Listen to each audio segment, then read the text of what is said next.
Prezados ouvintes do Prodecast, o podcast da empresa Prodetec, bem-vindos ao nosso episódio número 2. Para quem ainda não me conhece, sou Clóvis Araújo e a Prodetec é a empresa de segurança privada com uma das maiores redes de atendimento do Brasil.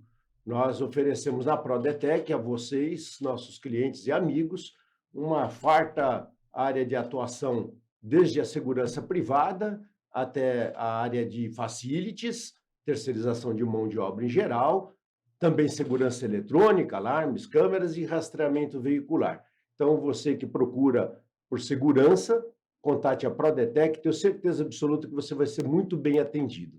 E o nosso podcast, hoje no episódio número 2, tem o prazer e a honra de poder prestar uma homenagem muito importante, que é a homenagem para as mulheres brasileiras. Nós estamos no mês das mulheres, março, dia 8 de março será o Dia da Mulher, e apesar de que nós temos que entender que o Dia da Mulher é todo dia, né? Todos nós viemos de uma mulher e temos que respeitá-las, amá-las e ter carinho com todas elas. Mas dia 8 de março comemora-se o Dia da Mulher, e o especial de hoje traz uma convidada que vai nos trazer muitas informações muito importantes, e essa homenagem nós vamos estender na pessoa da nossa convidada a todas as policiais que atuam no Brasil em todas as áreas. Policiais femininas, policiais militares, policiais da Polícia Civil, da Polícia Federal, de todas as áreas de segurança, as mulheres que atuam na segurança privada. Parabéns a todas vocês, aguerridas, lutadoras, pessoas que estão ombreadas com os demais policiais na condução da segurança do Brasil.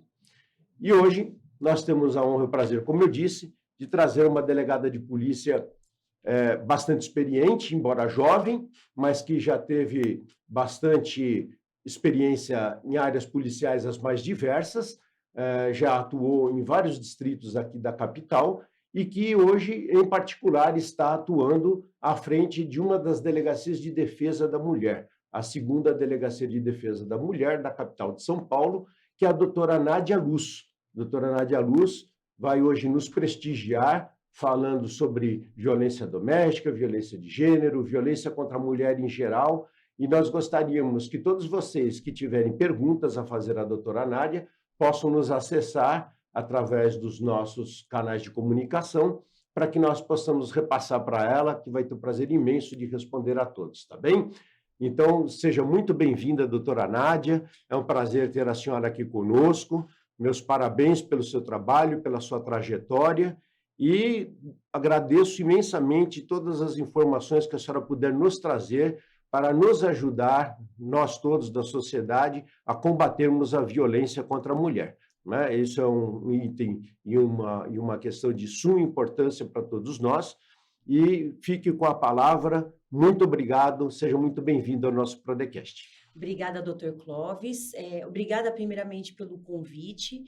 Gostaria também de parabenizá-lo pelo sucesso que vem sendo o Prodecast, apesar de nós estarmos ainda no segundo episódio. O primeiro trouxe informações muito valiosas e eu acredito que, com o passar do tempo, a gente vai tendo cada vez uma troca maior de informações que vão auxiliar muito a sociedade no combate à criminalidade no geral. Eu espero que hoje eu consiga contribuir um pouco para o nosso público que assiste no que tange a violência contra a mulher no geral. Muito obrigado, doutora Nádia. Eu gostaria de iniciar pedindo à senhora que nos desse um panorama do combate à violência contra a mulher no Brasil, em especial aqui no estado de São Paulo, no Rio de Janeiro, onde estão a maioria dos nossos ouvintes, mas no Brasil como um todo. E até se a senhora puder nos dar assim uma informação sobre o que diferencia a violência doméstica, a violência de gênero, E a violência contra a mulher em outros aspectos, de um modo geral, por favor. Claro, nós temos que pensar que a violência de gênero, ela é um gênero do qual a gente tem uma espécie que é a violência doméstica. Por que eu falo isso? Hoje nós temos uma concepção de que ser mulher não basta, não é só a questão biológica, né? Aquelas pessoas que nasceram com o sexo biológico masculino, mas que se entendem como mulheres, aqui me refiro às mulheres trans, elas também são abarcadas nessa questão da violência de gênero.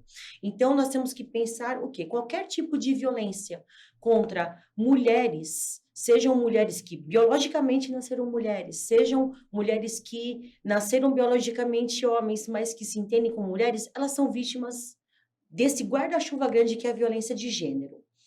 Daí, então, a gente pode partir para a violência doméstica, que se trata do quê? Daquela violência que é mantida no âmbito intrafamiliar, ou seja, quando há uma relação de parentesco, seja um parentesco sanguíneo, né? Ou seja, vamos supor, o pai que agride a filha, o primo que agride a prima, o irmão que agride a irmã, a gente está dentro aqui de uma das hipóteses de incidência da violência doméstica. Outra hipótese é da parentalidade por afinidade. Então, vamos supor, o cunhado que bate na cunhada. E também nas relações íntimas de afeto, que aí a gente vai abarcar o casamento, a união estável, seja ela formalizada ou não, ou seja, aquele casal que se junta e constitui uma família, vai morar sob o mesmo teto, em que há uma agressão ali daquele homem contra aquela mulher, também vai ser, essa mulher ela também vai ser abarcada no gênero da violência doméstica, né? E isso tudo com base em quê? Na Lei Maria da Penha. A Lei 11.340, de 2006, ela traz ali que a gente tem a violência doméstica, ela vai abarcar essas três hipóteses: a parentalidade, a coabitação, quando também mora sob o mesmo teto, mesmo que não tenha uma situação de de parentesco ou relação íntima de afeto. Vamos supor que dentro aí do mesmo, que é muito comum, né? No mesmo terreno há diversas casinhas, né? De alguém, vamos supor, o patriarca da família distribuiu uma casa para cada um dos filhos, e ali tem uma contenda entre um dos filhos com a esposa do outro e tudo mais. A gente vai ter aqui a aplicação da Lei Maria da Penha também. Então, vai entrar nessa questão da coabitação. E, por fim, a relação íntima de afeto, que vai abarcar desde o casamento, vai passar pela união estável e até mesmo o relacionamento entre namorados, noivos. E, inclusive, já há julgados de que até mesmo uma pessoa que apenas, usando o termo dos jovens, o ficar por uma noite, também pode aplicar a Lei Maria da Penha. Então, a gente tem um espectro muito grande do que é a violência de gênero, dentre os quais a gente tem a violência doméstica, que são essas situações retratadas. Muito interessante. A senhora mencionou a Lei Maria da Penha. Essa lei é muito conhecida, inclusive, por todos aí no ambiente até informal, né? Que recomendações a senhora daria com relação à obediência dessa lei em particular? Como as pessoas devem enxergar essa lei? Quais são os mandamos dessa lei?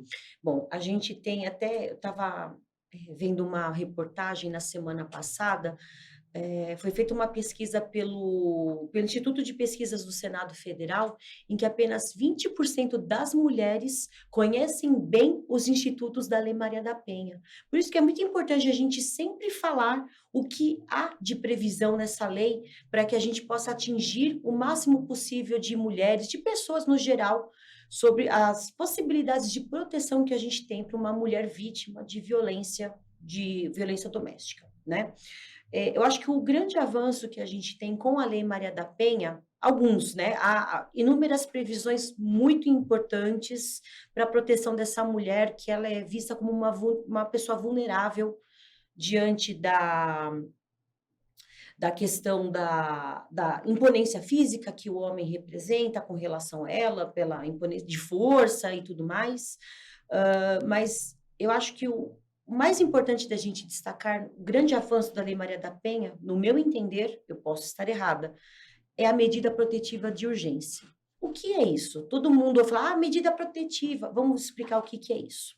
Medida protetiva de urgência é uma decisão que o juiz vai conferir a essa vítima, enquanto ela demonstra que há risco para a vida dela, para a integridade física dela, se ela continuar tendo convívio com esse agressor, essa mulher ela vai ser protegida de alguma maneira. E o que significa? Essa decisão judicial, ela vai impor uma série de medidas, normalmente de proibição. Proibição de contato, proibição de aproximação, proibição de frequentar os mesmos lugares. No caso daquele agressor que também tem porte de arma legalizado, o CAC, vai importar também na suspensão do porte de arma, na restrição do porte de arma desse agressor. E há outras medidas também que elas implicam no quê? Também na esfera familiar. Por qual motivo? Porque dentro do relacionamento afetivo, que a lei é mais aplicada nesse âmbito, você não tem só as questões relativas à parte criminal, né? Você também Exato. tem questões relacionadas à divisão de patrimônio, à guarda de filhos, fixação de pensão, fixação de visita, entre outros meandros que a gente tem do direito de família. Então, as medidas protetivas, elas também vão abarcar estas situações que são relacionadas ao direito de família, ou seja, a decisão judicial ela também pode fixar que a guarda dos filhos vai ser unilateral à mulher, pode fixar ali uma questão de uma restrição temporária, ainda que temporária, do direito de visitas, se o juiz entender que há risco para que esse agressor tenha contato com os filhos, com essa mulher, por quê? Essa mulher, no momento que o pai vai lá visitar as crianças, ela vai ter um contato, Inevitável, né? inevitável, não há, né, não existe, não é todo mundo que tem uma babá que vai lá fazer a intermediação. Então, a lei ela vem para justamente proteger esse tipo de situação, para que essa mulher ela seja protegida e colocada numa redoma para que ela possa se recompor, né, ser protegida, que ela não seja vítima novamente por parte desse agressor e que ela tenha meios de se autodeterminar, se recompor. Porque o que a gente vê nesse tipo de relacionamento que entra nessa seara, as vítimas elas estão fragilizadas emocionalmente, psicologicamente, muitas vezes financeiramente, porque a gente tem agressores que impedem elas de trabalhar, de estudar. Então, é uma forma que a lei traz de conceder esse tipo de proteção especial a essa vítima, enquanto persistir a situação de risco, né? E então, o que a gente vem observando com o passar do tempo, agora, mais recentemente, os juízes eles vêm procurando intimar essas vítimas para perguntar se a situação de risco ainda existe, para justamente fazer uma reavaliação. Há situações em que ela fala, não, ele nunca mais me procurou, cada um, ele acho que entendeu que ele precisa viver a vida dele, eu vivo a minha, e aí a medida protetiva ela cai, ela é revogada. Mas há situações que não, que mesmo com a determinação ali da medida protetiva, o homem ele persiste em rompê-la, em quebrar esse mândamo judicial. E para isso, a lei ela traz o quê? Um outro crime, que é o descumprimento da medida protetiva. É como o crime da desobediência, que a gente tem no artigo 330 do Código Penal, mas ele é agravado por qual motivo? Caso o agressor ele seja pego em flagrante no descumprimento da medida protetiva, isso vai ensejar a prisão em flagrante dele. Ou seja, se ele é pego ali no momento que ele está descumprindo a medida, seja porque ele se aproximou, porque ele ligou, esteve perto ali, ele é detido por um agente policial de qualquer uma das polícias e conduzido a uma delegacia de polícia, em se verificando que essa medida protetiva está válida, que ele foi cientificado da existência e mesmo assim foi lá procurar essa vítima, ele vai ser preso em flagrante.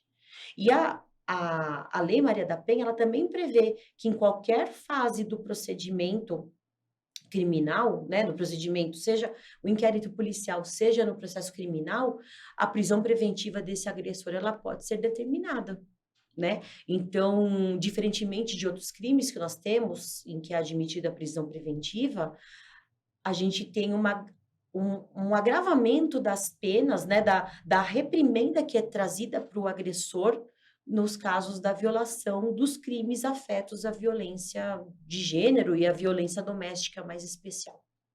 Importantíssima essa informação. E, doutora, como uma vítima de uma violência doméstica ou até mesmo uma mulher que está sendo subjugada por algum agressor deve proceder para obter essas medidas protetivas ou até para, antes disso, denunciar uma prática criminosa como essa? Bom, a Lei Maria da Penha, ela prevê que essa mulher, ela pode solicitar as medidas protetivas ao juiz que é competente, né, para determiná-las, ou em municípios em que não haja o juizado de violência doméstica instalado, pode ser o delegado que determine algumas das medidas, não todas, em um caráter excepcional, e depois ele faz o encaminhamento para o juizado competente. Mas a gente sabe que a gente sabe no nosso direito que a pessoa, para ela procurar o juiz, ela não pode ir simplesmente bater na porta do fórum: ô juiz, oi, tudo bom, eu quero uma medida protetiva. Porque falta o quê? A capacidade postulatória. Ou seja, ela não pode bater lá na porta do fórum e falar: eu quero. Então, ela precisa estar representada de alguma maneira. Aí a gente cai numa questão que é a seguinte: não é todo mundo que tem um advogado para contratar e procurar. Então, a vítima, ela tem algumas maneiras de ela conseguir uma medida protetiva. Ela pode procurar um advogado para pedir a medida protetiva em juízo, a defensoria pública, se ela fizer jus à faixa de atuação, né, que é 3 salários mínimos, vou dizer aqui do estado de São Paulo, não sei em outros, mas aqui é o teto máximo, né, 3 salários mínimos de renda familiar. Pode procurar o Ministério Público, também eles fazem o encaminhamento do pedido, mas o que é mais comum, vamos dizer, em 95% a 98% dos casos. A porta de entrada para uma vítima que precisa de uma medida protetiva é a delegacia de polícia. E aqui na capital, eu vou dizer, né, puxando a sardinha para a minha atuação, nós temos 9 delegacias de defesa da mulher aqui na capital, para atender a capital toda. Ainda assim é pouco. Apesar, não são 9, são poucos, porque a gente tem áreas extremamente extensas, como Santo Amaro, que haveria necessidade de ter 2 delegacias de defesa da mulher, por exemplo, pela densidade populacional que há em algumas áreas.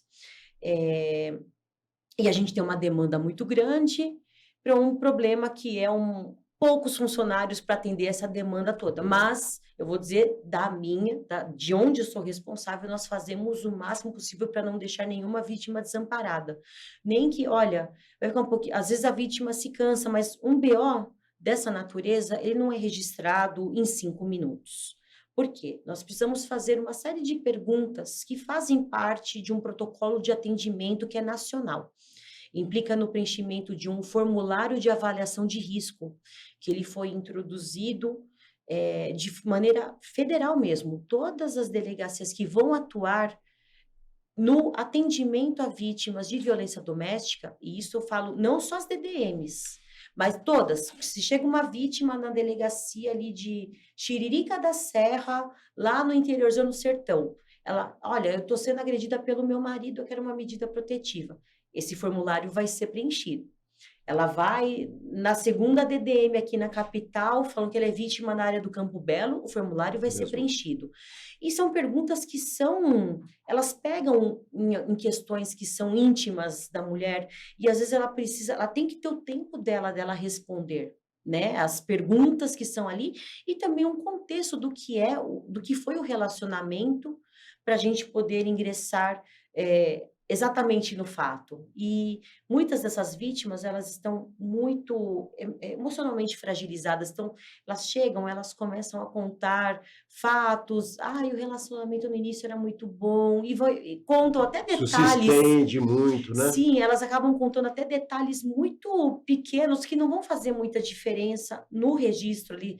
No primeiro encontro, ele me levou no lugar tal, me deu um buquê de flores rosas com amarelo, não vai fazer diferença no nosso registro, mas a gente deixa a vítima à vontade para falar. Por quê? Porque ela precisa organizar os pensamentos dela, para narrar. E daí, então, o policial, ou a policial que estiver ali atendendo, vai conduzindo para a gente chegar naquilo que é concreto, para o registro, para a gente ter uma eficácia desse atendimento jurisdicional para essa vítima. E então, daí, a gente faz todo esse preenchimento dos formulários, de todas as peças que precisam para a gente encaminhar isso para o Poder Judiciário para apreciação. Então, é um boletim de ocorrência que demanda um cuidado muito grande no registro. A gente não pode fazer um registro desse com pressa, né? Então, por vezes, tem registros que demoram mais de 1 hora. Mas, às vezes, há muitos detalhes ali que fazem uma diferença no momento. E conforme a vítima vai narrando, muitas vezes ela não sabe que ela é vítima de tal crime ou não. E aí cabe ao policial que está atendendo. Eu falo policial no masculino, mas ali eu De um tenho modo também, geral, no né? modo geral. Uhum. Perceber, nossa, isso que ela está narrando também pode configurar, de repente, uma ameaça, uma violência psicológica, um estupro. Então, e cabe ali uma atuação enérgica nossa ali, né? Nossa, dos policiais, de verificar ali dentro daquilo que a vítima narra, quais são os crimes, extrair ali para a gente poder trazer essa proteção efetiva para ela. Eu digo, quanto mais detalhes nós colocarmos, detalhes desse relacionamento e dos fatos que levaram ela a procurar a delegacia, maior efetividade a gente vai ter de conceder essa medida protetiva para ela. Que eu acho que é um diferencial que nós temos nas delegacias com relação às outras instâncias que essa vítima pode vir a procurar o Poder Judiciário para conseguir a medida protetiva. Justo. Uma vez concedida a medida protetiva, doutora Nádia, supondo que alguém que tenha recebido a medida protetiva detecte que há uma ação do agressor, né, descumprindo essa medida protetiva. Como hoje as polícias, de um modo geral, têm agido, como o Estado tem agido para garantir a proteção das mulheres que são vítimas nesses casos? Bom, é uma interessante pergunta essa. Eu vou falar um pouco da realidade que nós temos aqui na capital, mas eu acredito que isso que eu vou falar vem se replicando em outros municípios, pelo que a gente conversa aqui na prática. Aqui na capital, nós temos uma experiência muito boa com a Guarda Civil Metropolitana. Eles têm uma ação chamada Patrulha Maria da Penha, Patrulha Guardiã Maria da Penha. O que isso significa? As mulheres que têm, quando ela tem a medida protetiva, vamos supor, eu sou uma vítima, eu recebi a intimação do oficial de justiça dizendo que a juíza deferiu a minha medida protetiva. E vai vir lá na decisão, tem uma série de informações e tem um aplicativo que chama, acho que se não me engano é Penhas, em que eu posso inserir, e tem o aplicativo do projeto Guardiã. Eu, como vítima, eu insiro os dados do meu processo ali, e aí eu vou ficar cadastrada no projeto Guardiã Maria da Penha. O que isso significa?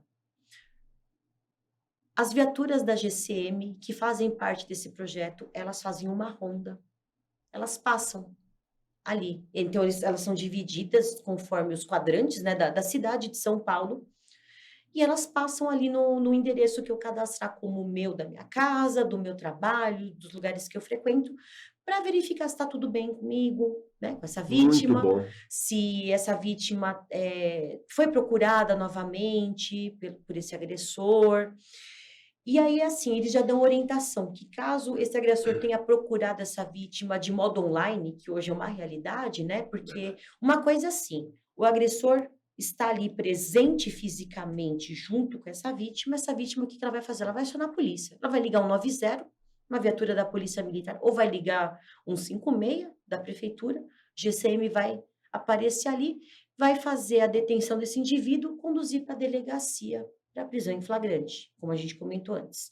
Mas vamos supor que esse descumprimento foi de modo, por mensagem de WhatsApp, por ligação. Então, nesse momento que a viatura da GCM passa ali, faz a orientação para a vítima, olha, a senhora deveria procurar a delegacia de polícia para narrar esse descumprimento da medida protetiva, mas a gente já vai fazer a anotação. E aí eles atendem a vítima vai mostrar, ó, aqui, ó, no dia 4 de março, tal, o agressor me mandou mensagem assim no WhatsApp, eles vão verificar isso. Olha, seria melhor a senhora ir lá na delegacia e registrar um novo BO e explicam essa questão, que essa procura, ela configura um outro crime, que é o descumprimento de medida protetiva.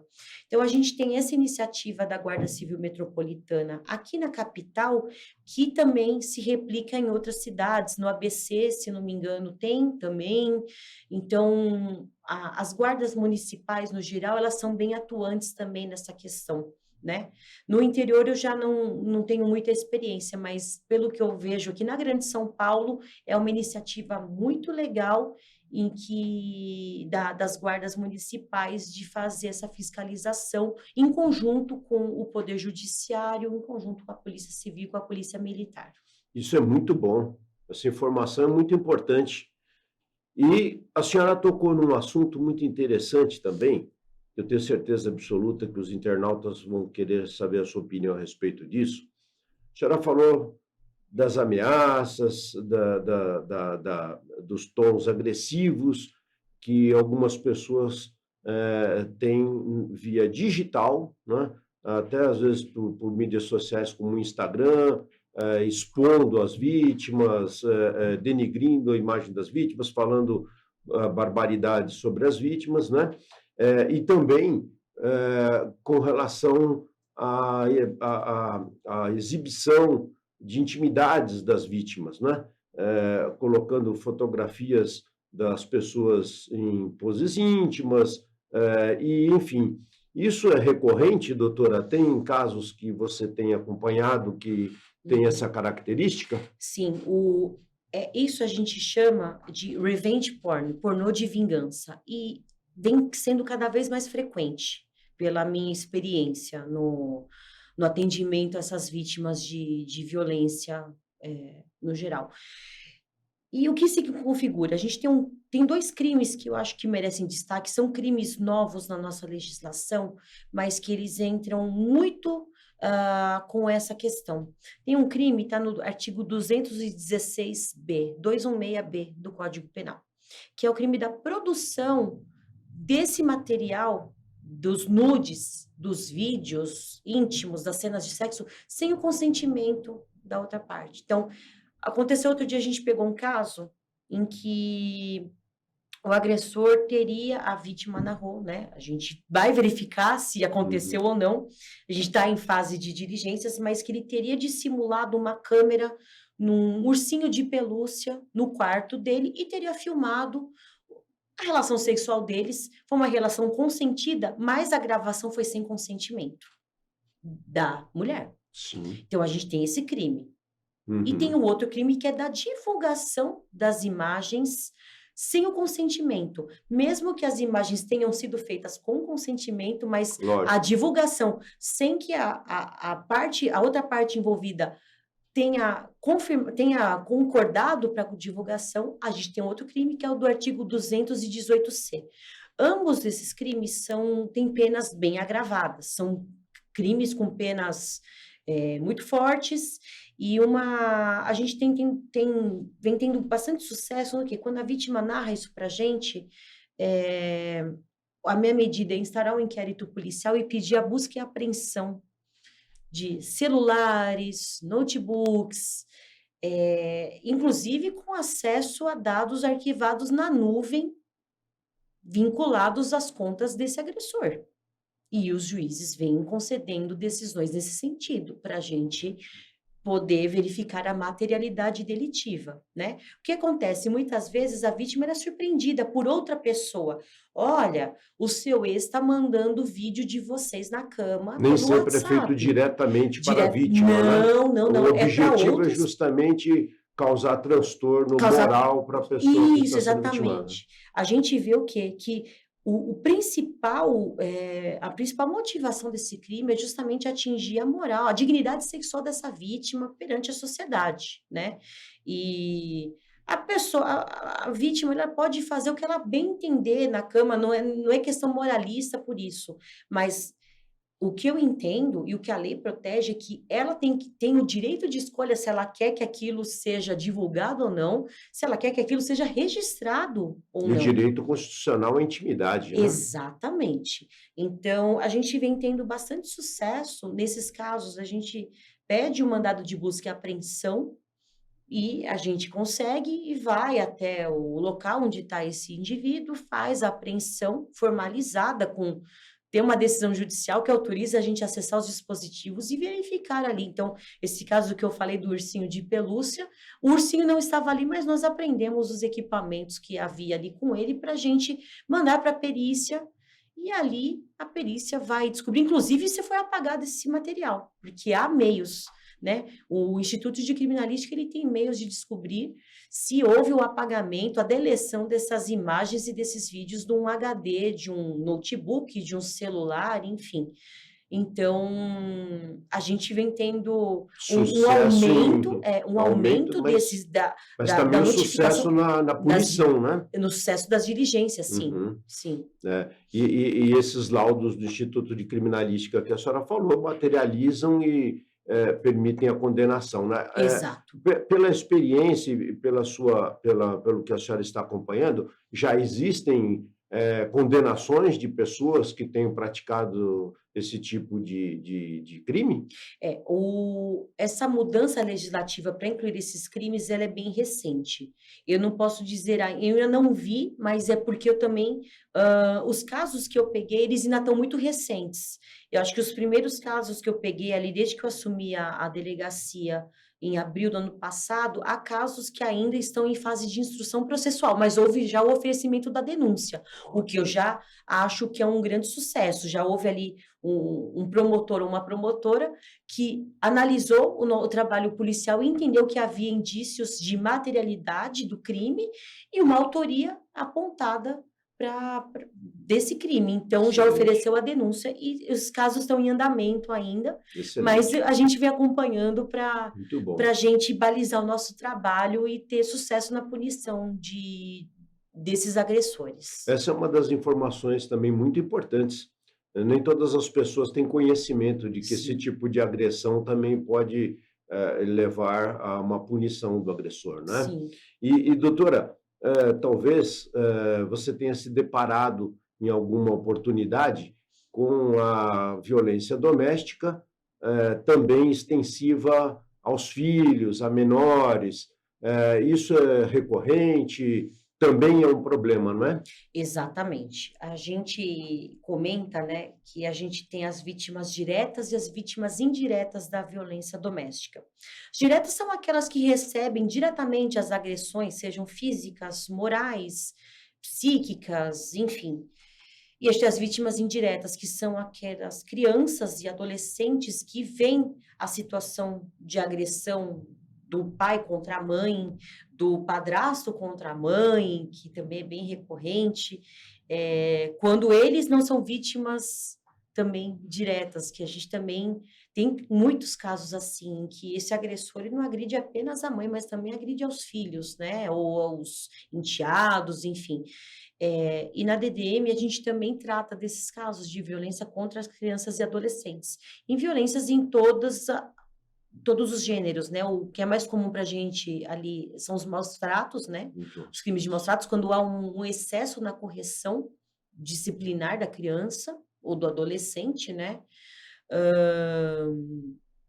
Violência sexual, às Violência, vezes. então, isso que eu ia falar, violência sexual é muito comum mesmo, de todos os tipos possíveis, sejam meninas, sejam meninos, sejam crianças ali de 1, 2 anos, sejam adolescentes lá dos seus 13, 14 anos.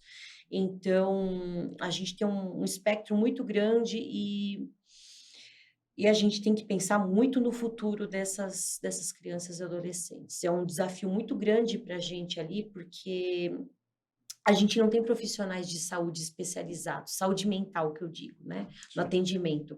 Eu sou brindada que eu tenho ali a atuação de 2 assistentes sociais, Uma é da Secretaria de Segurança Pública, está lotada na delegacia. Eu tenho outra que faz parte de um projeto, que é o projeto Bem Querer Mulher, que é de uma ONG, que é a ONG Bem Querer Mulher, mantida por uma instituição britânica, que é The Caring Family Foundation, que ela disponibiliza uma assistente social para fazer o atendimento inicial dessa mulher que procura a delegacia, que, como eu disse antes, ela está fragilizada, ela precisa organizar tudo que está acontecendo, turbilhão de pensamentos que tem na cabeça dela para ela fazer o registro, mas ainda assim isso não é suficiente. Elas são assistentes sociais, elas vão fazer o caminho depois que essa mulher, para ela procurar, vamos supor, uma mulher que ficou sem trabalhar durante anos, ela de repente ela precisa sair de casa para se cadastrar em benefícios governamentais de assistência social, então o caminho das pedras é dado por elas, né?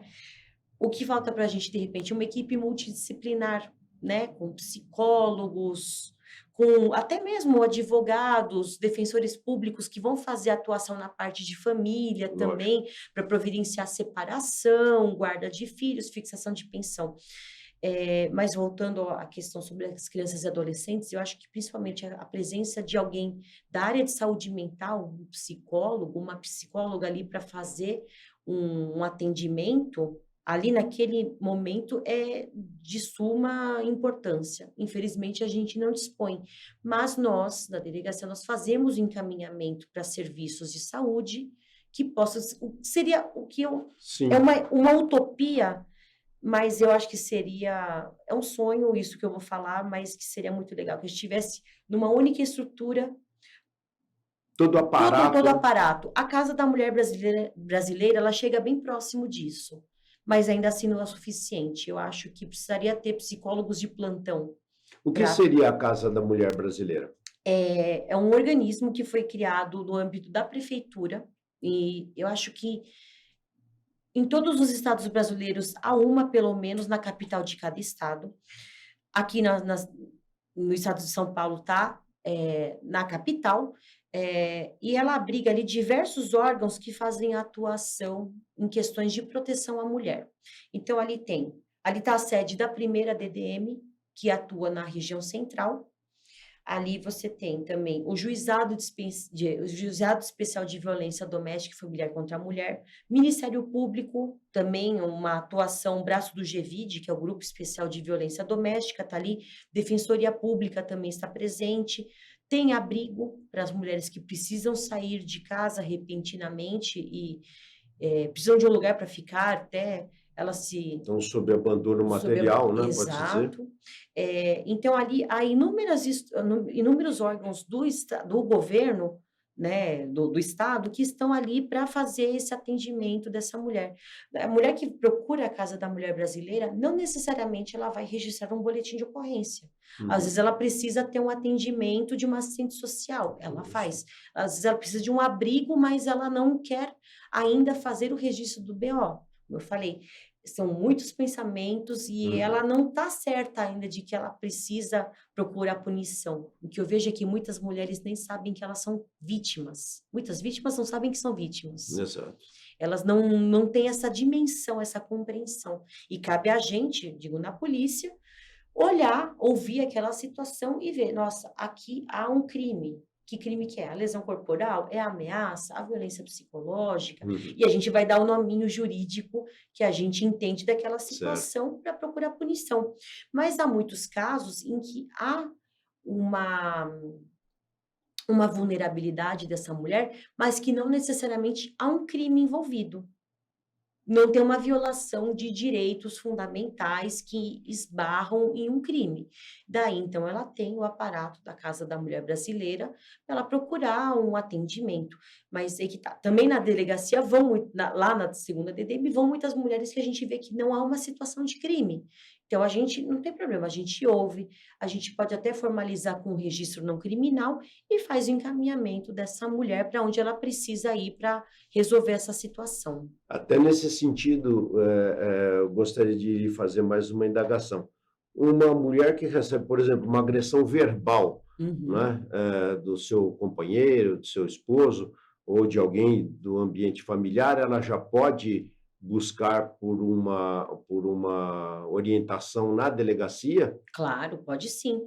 A gente, pode qualificar se foi um fato isolado, eu acho que a gente pode qualificar como um crime de injúria, né. Então, ela foi ofendida uma vez pelo esposo, ali, pelo companheiro, eu entendo que há um crime de injúria. Mas se a gente tem uma reiteração dessas ofensas, que implicam num rebaixamento da condição, da humilhação dessa mulher, que podem causar para ela um dano emocional, a gente tem configurado um outro crime, que é da violência psicológica contra a mulher, que é um outro crime que é novo no nosso ordenamento jurídico, mas que é um crime que vem dando o que falar recentemente. Importantíssimo Muito isso. importante. A Lei Maria da Penha, quando ela veio ali em 2006, ela coloca 5 formas de violência. Violência física, não preciso explicar, eu acho que está Uhum, bem fácil de entender. A violência moral, que implica nessas questões do das ofensas, uhum. a violência psicológica, quando a gente tem um dano emocional para essa mulher, né, causado por esse rebaixamento da condição dela, daí então a gente vem com vamos voltando um pouquinho, a Lei Maria da Penha é de 2006. Só em 2021 que a gente teve a tipificação do crime da violência, psicológica.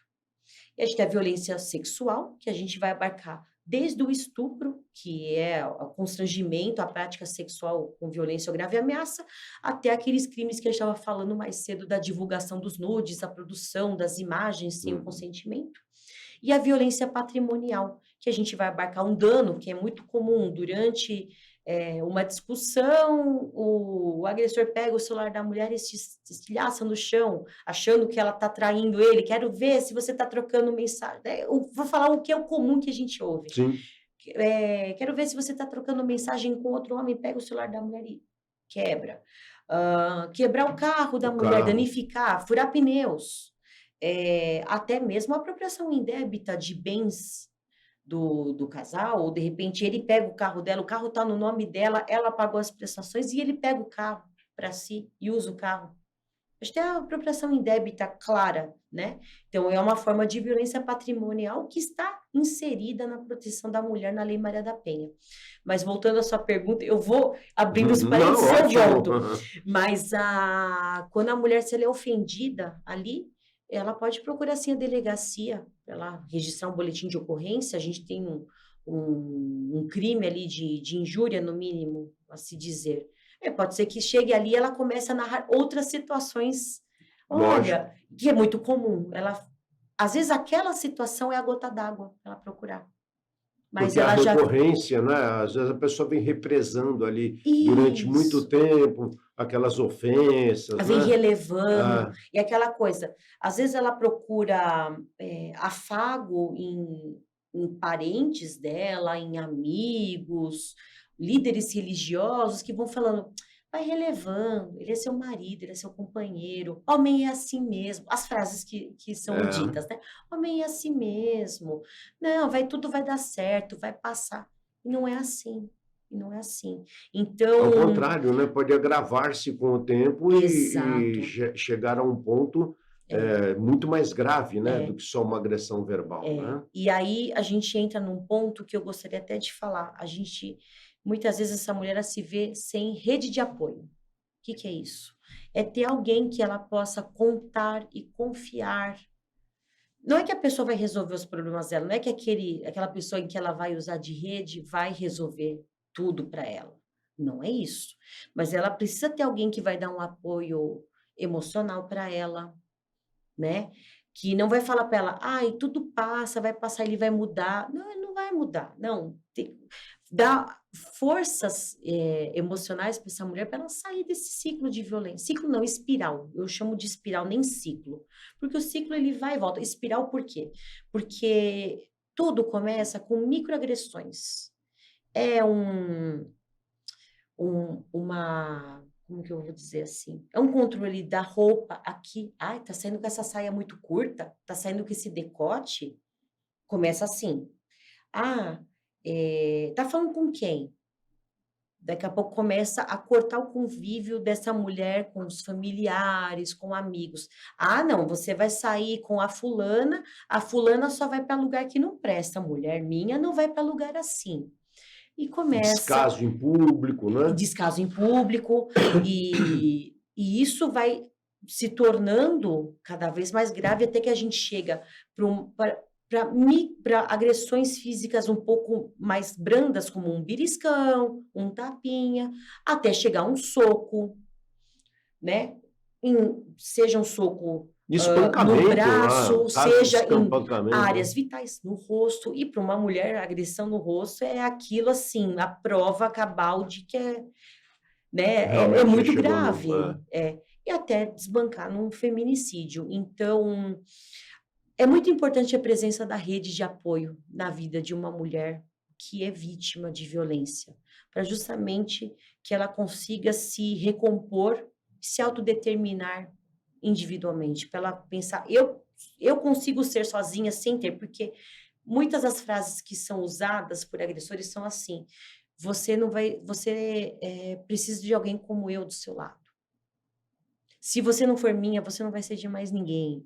E frases assim que vão realmente rebaixando essa mulher a uma condição inferior do ponto de vista emocional. A ponto de humilhá-la, Ao né? ponto de humilhar. Então, de controlar as ações dela, e a gente entra no crime da violência psicológica, né? E então, a rede de apoio ela é fundamental para essa mulher que está saindo dessa espiral. Então, eu sempre falo, se você puder ser se tiver condições de você, seja amiga, seja uma familiar, e os homens também, eles também podem servir como rede de apoio também, né? Lógico. Seja um familiar de repente, é um irmão que vê a Uma mulher pessoa naquela amiga, alguém do situação. trabalho, alguém que Exato. percebe que está acontecendo aquilo com aquela Isso. vítima, né? Dá apoio para ela procurar a delegacia para registrar o fato e fazer com que essa mulher se conscientize de que ela precisa sair desse relacionamento. Doutora, você tocou no assunto do feminicídio, né? Isso, no meu ver, é uma grande evolução no direito brasileiro, tardia, mas é uma evolução. Hoje nós temos um contexto bem diferente do que víamos no passado, quando a mulher era agredida e era vítima de homicídio, né? Que contexto novo é esse, por favor? Em 2015, nós tivemos uma alteração trazendo a previsão do feminicídio. O que significa isso? Um agravamento da pena do crime de homicídio, né, ou matar alguém, quando a gente tem uma vítima mulher que ela foi morta, ou uma tentativa também, né, também é punida, Também tentando. quando, no contexto da violência doméstica, né, e também quando há o sentido de rebaixar essa vítima pelo simples fato da condição de feminino. Por que essa mudança? Não só para... Vou falar de cada um dos pontos. Primeiro, porque o homicídio dessa mulher que está nesse contexto da violência doméstica, ele tem que ser mais agravado, né? Então, é uma mulher que ela está ali numa relação íntima de afeto com o agressor, ele se utiliza dessa confiança que ela tem nele para estar ali presente e acabar cometendo esse homicídio mais agravado. E a outra situação, que é rebaixar a condição pelo fato de ser feminino, a gente entra num fenômeno que é o da misoginia, que é o ódio às mulheres, que é algo que a gente vem notando uma crescente pelo advento da internet. A gente tem inúmeros fóruns de discussão, que são os chans, né? Que eles são fóruns de discussão que são um pouco clandestinos na internet, em que, geralmente pela Deep Web, mas não só, né? Em que há uma troca, um compartilhamento de mensagens de cunho criminoso entre os componentes desses fóruns de discussão, em que há muitos homens que são frustrados pelo fato de eles serem rejeitados por mulheres, eles acabam desenvolvendo um ódio à condição de feminino, né? Então, a gente entra naquele contexto dos grupos dos Red Pills, que houve uma polêmica. Isso. Aí no ano de 2023, houve uma crescente nos últimos anos, Então, e também para a gente abarcar a situação de mulheres trans, como eu falei. A violência Exato. de gênero, ela acessa aquelas vítimas que elas não estão inseridas num contexto de, entre mil aspas, normalidade de gênero, né? Sim. Porque é aquela coisa, a mulher trans, ela nasce biologicamente homem, mas ela é uma mulher por dentro, então E ela pessoas se preconceituosas não vão respeitar. não aceitam e não respeitam essas pessoas, né? Exato. Então, uma lesão corporal ou um homicídio que aconteça nesse contexto contra mulheres trans, ele vai ter a pena agravada, né? É a mesma coisa com relação à mulher também, no contexto da violência doméstica. A gente tem a previsão de que tanto o homicídio, que aí a gente vai caracterizar como feminicídio nesses Sim. casos, quanto a lesão corporal, no contexto da violência doméstica, tem a pena mais grave para justamente a gente tutelar de uma maneira mais forte essas mulheres que são vítimas e ter uma pena mais forte para esses agressores, como uma forma uma função expiatória da pena, Sim, né? justamente. E, doutora, eu me recordo de um programa chamado Bem Me Quer, no passado, que acolhia mulheres que eram vítimas de agressão, inclusive também tinha nesse conteúdo o Hospital Pérola Byton, aqui de São Uhum. Paulo, né?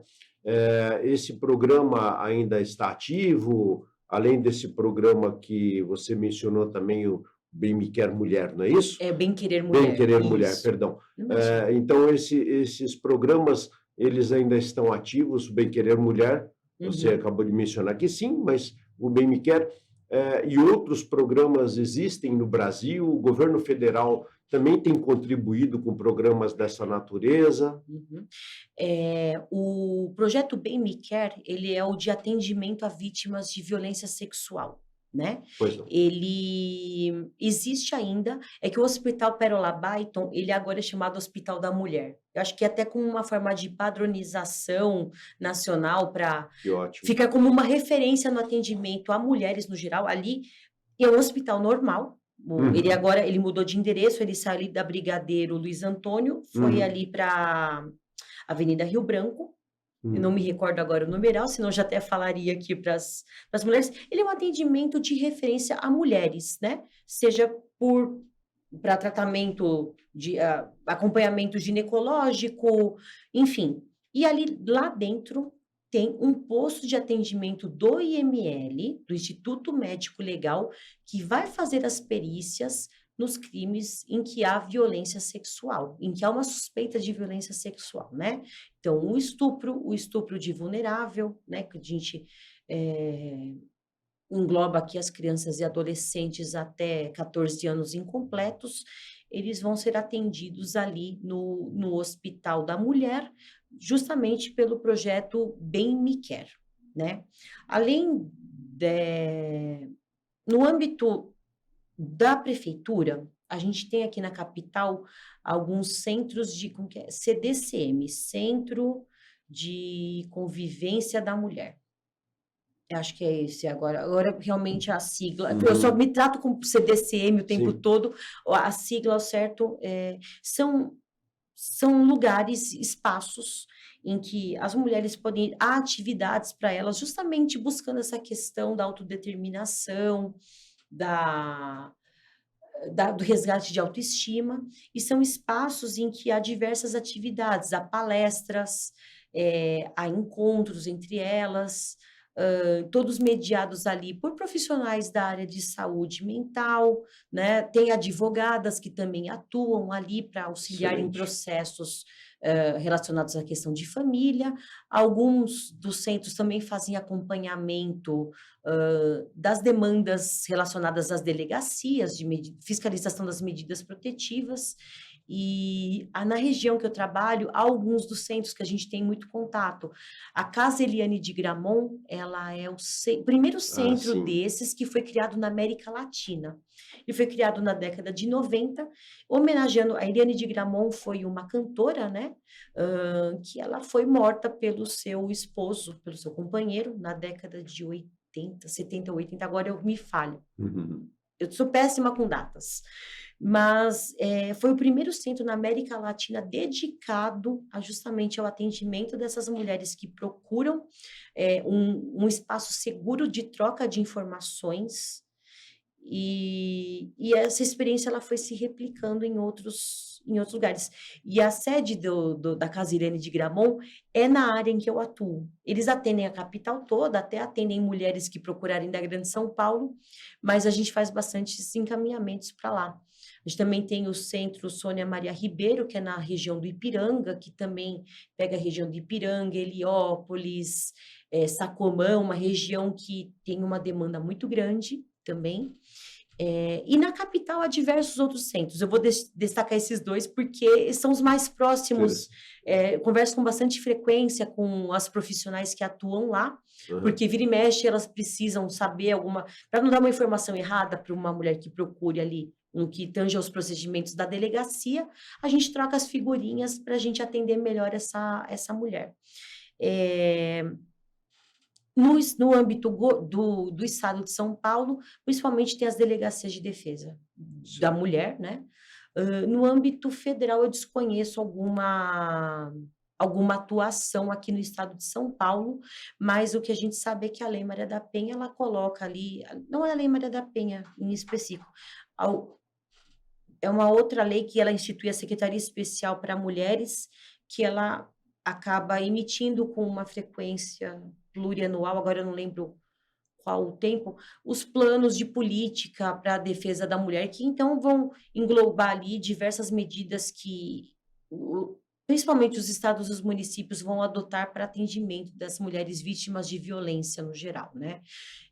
Então, cabe ao âmbito federal, ao governo federal, trazer os indicativos e medidas que podem ser adotadas para serem implementadas nas outras esferas. Interessante. E seria interessante também se nós tivéssemos um cadastro nacional, né, de agressores das mulheres, né, para que isso pudesse ser bem controlado, porque como o nosso país é um país com dimensões continentais, não obsta de uma pessoa que pratica um crime aqui no estado de São Paulo praticar outro crime idêntico lá no Amazonas ou no Rio Grande do Sul, né? Eu acho que a gente poderia ter o cadastro de agressores e também o cadastro único das medidas protetivas de urgência, porque muitas vezes, o que eu venho encontrando também alguns casos em que a mulher, ela pede a medida protetiva por outro estado e ela acaba se mudando para São Paulo por N motivos, enfim, vem para cá, eu falo daqui de São Paulo porque eu tô aqui. E esse agressor, ele acaba descumprindo a medida protetiva. E eu não tenho forma de consultar o andamento processual no outro estado.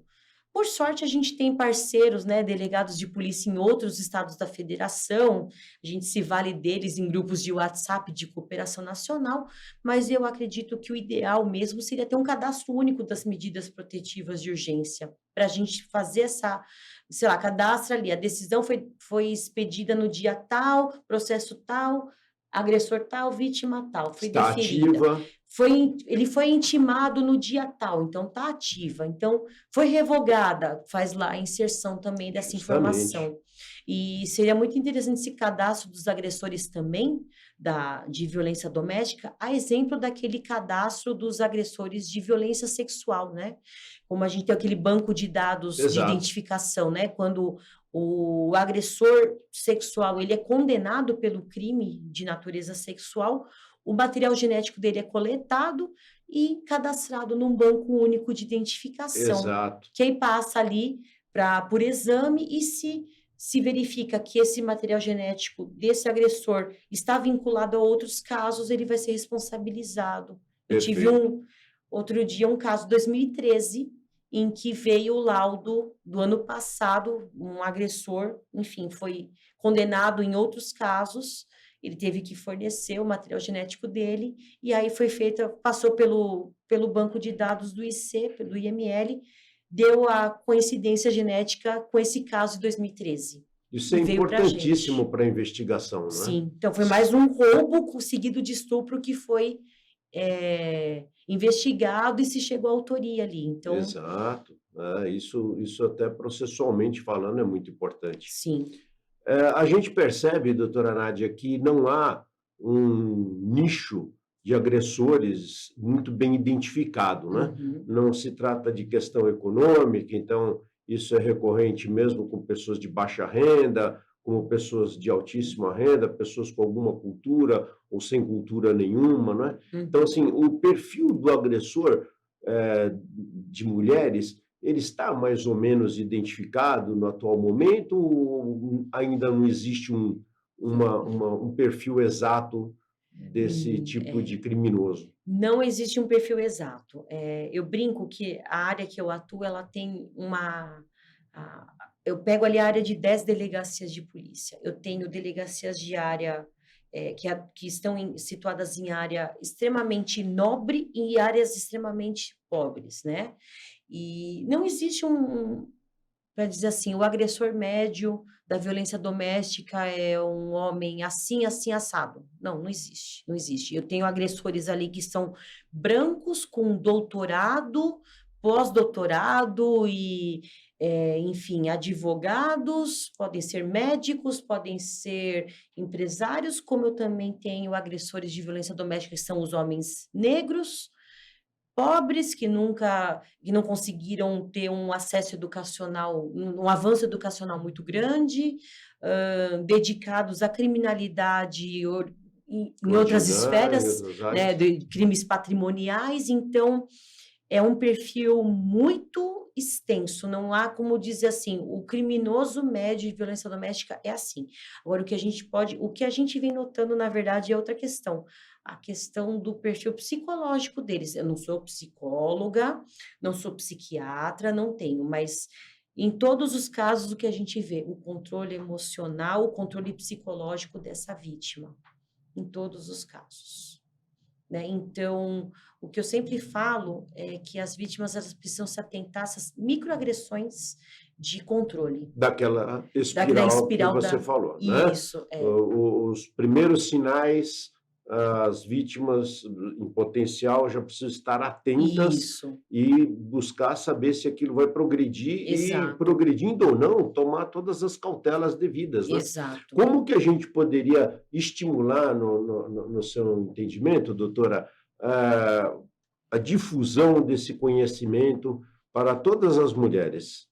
Temos algum caminho que a gente possa, além desse, né, da mídia, de podermos trazer aqui pessoas como a senhora que tem esse conhecimento aprofundado do assunto, mas teríamos outras alternativas? Será que o Estado não poderia investir também, não é? O Estado que eu quero dizer, os governos de um modo geral, investir na informação para a mulher, principalmente para que ela possa se defender e defender também aos seus, né, aos seus filhos, por exemplo, mulheres que têm filhos, principalmente filhos pequenos, possam defendê-los, né, desses ataques, desses agressores. Eu acho que realmente a informação ela tem que partir de todas as esferas, seja participação em podcast, seja palestras. Eu sou chamada com uma frequência para dar palestras em escolas, em institutos de saúde, né, estabelecimentos de saúde e tal, mas eu acho que isso também não é suficiente.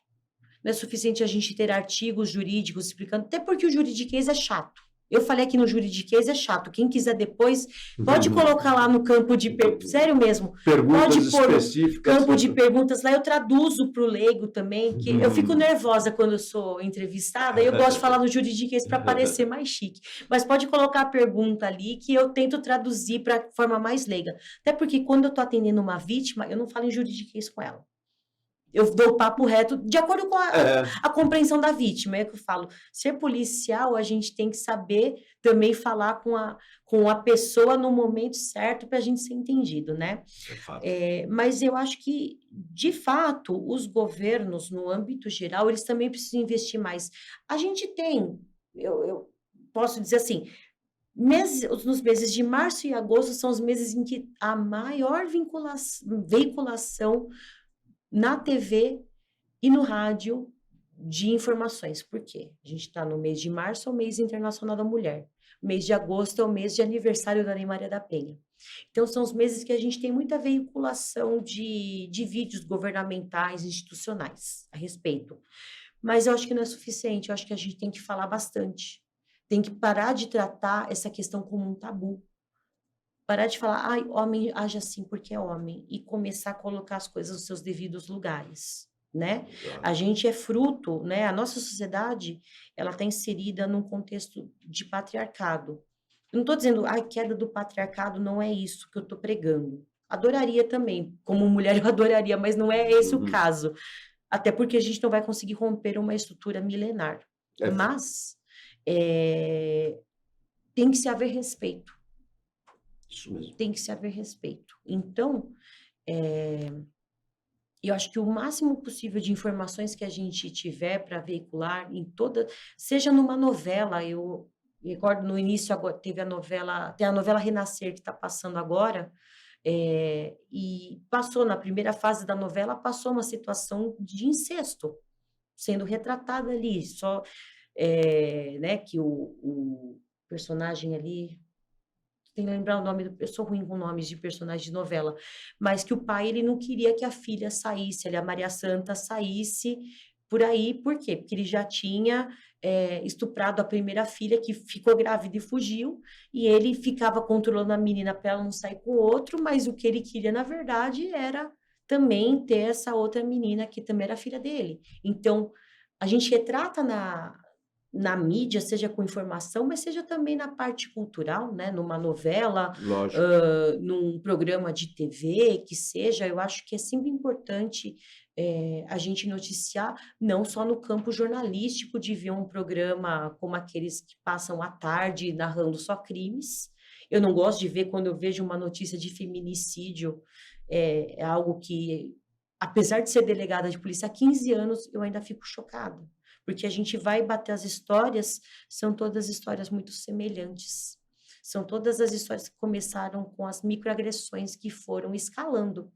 Então, quanto mais a gente puder falar sobre essa questão de evitar isso, evitar que essa agressão ela fique cada vez maior, eu acho que é o melhor, sabe? E insistir para que o respeito, como você lembrou, doutora, predomine, não é? Sempre em relação à mulher. Nunca permitir que a mulher, por ter esse estado feminino, seja subjugada ou seja colocada em segunda importância em nenhuma forma. Até recentemente, o governo federal finalmente regulou que é proibido ter diferença salarial entre homens e Exato. mulheres. Até então, as mulheres da mesma categoria profissional podiam ganhar menos do que os homens. Quer dizer, não existe sequer uma mínima justificativa sobre isso, né? Exato. Mas eu creio sim também que acho que todas as formas de divulgarmos esse assunto é de fundamental importância. Tanto é, doutora, que, olha, nós recebemos aqui inúmeras perguntas, né, feitas pelos nossos internautas aqui para a senhora, e algumas delas eu ainda não conseguiria, logicamente, em razão do tempo, falar de todas as perguntas, de todas as pessoas que aqui contribuíram, mas uma delas que eu gostaria de passar para a senhora, para suas considerações, é a questão justamente da dificuldade das mulheres em alcançar um alto nível por ser do gênero feminino, né? Inclusive nas carreiras públicas, né? E essa pergunta aqui feita pela Mariana Sampaio, obrigado pela sua participação, né? Também envolve a questão do assédio no trabalho das mulheres que atuam em qualquer área profissional. Nossa, é uma questão muito importante e pega bem, bem forte mesmo. Eu falo que, assim, a mulher ela tem que se provar muito mais do que o homem para mostrar que ela é capaz, né? Ela tem que demonstrar muito mais, tem que se esforçar muito mais, né? Porque as mulheres, elas são submetidas a uma aprovação pelo fato de serem mulheres. Ah, ela não é suficiente, ela não é capaz, ela não é inteligente o suficiente. Ela só serve para ser bonita e ficar de boquinha fechada. Então começa por aí. Isso é um fenômeno que acontece desde o momento da escola, né? Então chega ali no momento de a mulher termina o ensino médio, vai procurar faculdade, muitas vezes ela passa por situações em que ela é subjugada num estágio, pelo fato dela ser mulher, não passam atividades e tarefas, obrigada. Então, que demandam uma maior complexidade, porque acham que ela não vai ser capaz de entregar aquele trabalho, né? E isso vai se perpetuando na vida profissional, né? Muitas vezes, no momento de escolha de um candidato para uma vaga, se escolhe o homem, porque de repente vai pegar o currículo. A mulher pode ela ter um PhD na área, mas vai ver, ela tem filho. Ela vai deixar de vir trabalhar porque o filho vai ficar doente, porque ela vai ter que levar o filho para a escola e tal. Eu vou escolher o homem que é solteiro. Ou Isso essa moça acontece. poderá Poder engravidar, engravidar, sair, afastar, né? enfim. N situações que envolvem essa questão, sem contar, né, justamente pelo fato de pensar que, né, já teve a mudança legislativa. Pelo fato de ela ser mulher, ela não é tão capaz, ela pode ganhar um salário menor. Ela vai se sujeitar a um trabalho que vai exigir mais e ganhar menos só para ela dizer que ela está empregada. Que isso era uma prática muito comum de empregadores e que hoje ela está vedada pela lei. E sem falar, então, na questão de assédio moral e assédio sexual no trabalho. Né? A gente tem até o crime de assédio sexual, né? E é um crime que também vem muita procura lá na delegacia, muita procura. E pode ser desde um zelador que assedia uma auxiliar de limpeza, até altas esferas também de conglomerados, enfim. A gente vê essa constante também. Como eu falo, o agressor ali nesse âmbito de violência contra a mulher, ele não tem cara, não tem cor, não tem um perfil específico, não tem o perfil, né? não tem grau de escolaridade. O que a gente tem é que ele é homem. A gente tem essa homem e é preconceituoso, né? Também. Então, essa questão do assédio dentro das relações de trabalho é algo que a gente também combate com muito fervor, que infelizmente é algo que existe ainda de uma maneira muito forte na nossa sociedade. Isso seria possível combater, como você bem lembrou, doutora, já desde cedo, né? Então, acho que talvez uma ideia seria incluir também nos currículos escolares, ainda que do ensino médio, se for o caso, senão até antes, informações sobre essas questões que a senhora nos trouxe aqui hoje, né? Não só na questão da educação formal, mas como a questão da mudança da cultura da sociedade, né? E eu falo que, assim, se a gente puder tocar a vida de uma vítima e que ela entenda que agora existe essa questão da violência contra a mulher e ela saia disso e ela não tolere mais isso com ela, ela vai passar isso para outras. Que uma vítima passe para duas, sei lá, uma filha e uma sobrinha. Cria uma rede. Uma amiga. E aí, essa filha, essa sobrinha, é uma pirâmide, né? Isso. Então, vai ramificando. A gente vai conseguindo aos poucos mudar a cultura da sociedade. Exatamente. Eu acho que pensando de 20 anos para cá, que é quase o tempo que a Lei Maria da Penha tem. Lei Maria da Penha, ela veio em 2006. Nós estamos em 2024, são 18 anos. De 20 anos para cá, a gente teve muita mudança. Mas eu ainda acho que não é suficiente. Eu acho que ainda tem muito a se caminhar nessa seara. Muito mesmo. Mas é o que eu falo. Eu brinco muito com o pessoal. Brinco e dou bronca ao mesmo tempo. Falo, gente, o trabalho nosso aqui não vai diminuir, não. Só vai aumentar. A tendência é aumentar. Sinto muito. Mas por quê? Eu falei, gente, as mulheres estão mudando, elas não estão mais tolerando. Eu acho isso ótimo, eu acho isso lindo. Elas não toleram mais certos comportamentos. Lógico. Elas estão vindo procurar a gente porque elas querem sair e querem a punição desses caras. Isso. E todo BO que passa na minha mão, eu vou ver o histórico dessa mulher e desse agressor. E não é muito recorrente de eu pegar ali esse cara já está implicado em outros boletins com outras mulheres, como agressor.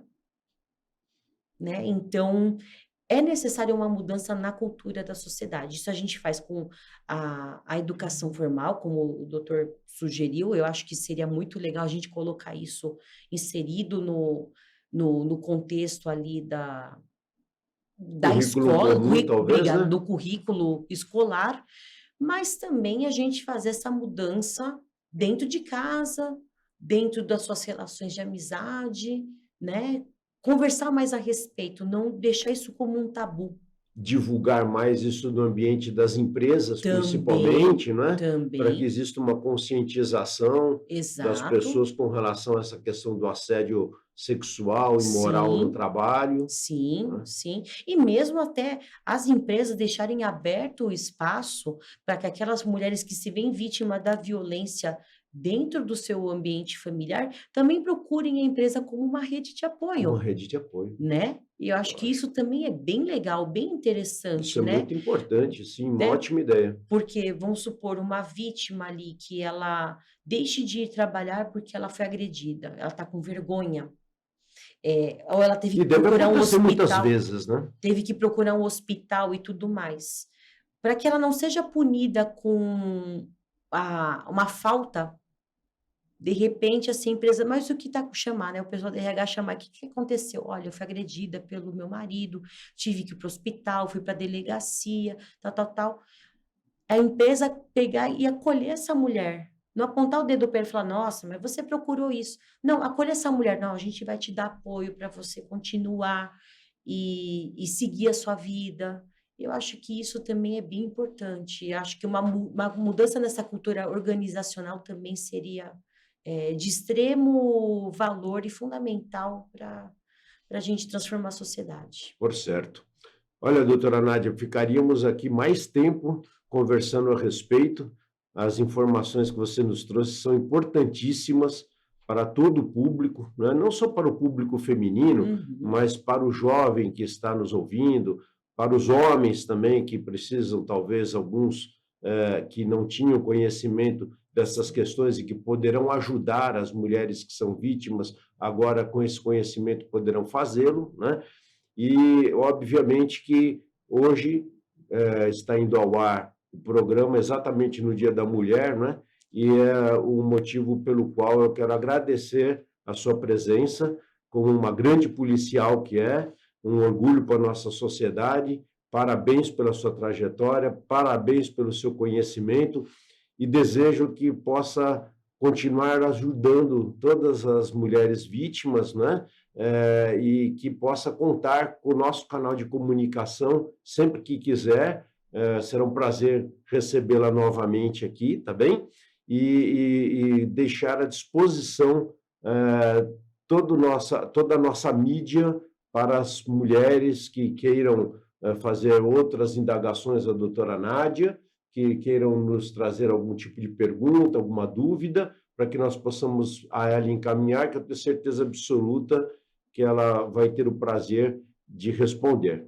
Eu queria pedir as suas considerações finais, por favor. claro, eu agradeço, doutor Clóvis, mais uma vez pelo convite. É uma honra ter sido escolhida para ser entrevistada justamente no programa que vai ao ar no Dia Internacional da Mulher. Vou falar aqui olhando para os nossos telespectadores, né? Quaisquer dúvidas, sugestões, podem procurar ali na caixinha de comentários do YouTube. Estou à disposição para responder as dúvidas. Quem quiser também pode ir até a sede da segunda Delegacia de Defesa da Mulher aqui na capital, pode ir lá tomar um café. A gente já está de mudança, o prédio passou por uma reforma, a gente está hoje num contexto de acompanhar as últimas entregas de imóveis, montagem de imóveis, cabeamento de internet, então está uma doideira nesses últimos dias. E quem quiser também, posso fazer a propaganda do Instagram Por aqui? favor. Eu tenho um Instagram, eu não alimento ele muito com informações, porque muitas vezes não há tempo, mas eu tento colocar ali algumas informações. É o @delegada Nádia, tá? Nadia, para quem quiser, estou lá à disposição também. Prometo que eu vou tentar fazer mais conteúdo ali, é uma falha minha, mas é porque a minha atuação principal, primordial, é com a delegacia. A produção de conteúdo, ela fica num segundo, terceiro, quarto plano ali, mas eu tento alimentar na medida do possível. E é isso, muito obrigada mais uma vez Muito pela obrigado. honra em me chamar para cá para A participar. honra foi nossa, foi um prazer imenso, doutora Nádia, muito obrigado. E eu gostaria de agradecer a todos os nossos ouvintes, a todos os nossos internautas, pelo prestígio, por acompanharem o nosso canal. Quero agradecer aos nossos patrocinadores oficiais, a BCI, uma agência privada de inteligência, também a Force Commander, nossa nova patrocinadora. Obrigado, Force Commander, todo o pessoal.